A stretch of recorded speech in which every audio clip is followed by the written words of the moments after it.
Ang memo naman ng CSC hinggil sa pag-like at pag-share ng political post masyadong malupit ayon yan sa isang kongresista.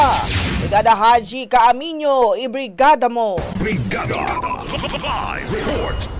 May agam-agam si Lanao del Sur 1st District Representative Zia Alonto Adyong sa inilabas na memorandum ng Civil Service Commission na nagbabawal sa mga kawani ng gobyerno na mag-like at share ng political posts sa social media. Sa pulong balitaan ngayong araw, sinabi ni Adyong na masyadong malawak at malupit ang kautusan ng CSC para sa simpleng pag-like at pag-share ng mga empleyado at opisyal sa social media platforms. Hindi naman anya ibig sabihin na nilike ang post ay kinakampanya o ine-endorso na ng personnel ang isang kandidato sa halalan.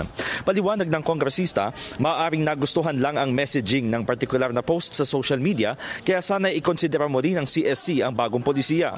Dagdag pa nito, ang mas malinaw na hindi dapat gawin ng isang civil servant ay ang aktibong paglahok sa kampanya at partisan politics. Bilang mga lingkod bayan ay hindi umano tama na nakikisali sa politika gayong pera ng taong bayan na nagpapasweldo sa kanila. Sa ilalim ng Memorandum Circular 3-2025, ang sinumang lalabag ay maaaring maharap sa suspensyon sa loob ng 1 hanggang 6 na buwan para sa first offense at dismissal sa serbisyo para sa second offense. In the heart of changing lives, ako si Brigada Haji Caaminio ng 105.1 Brigada News FM Manila, the Music and News Authority. Ang bahaging ito ay hatid sa atin ng Power Cell Salabat, ginhawa ng bawat nangangarap.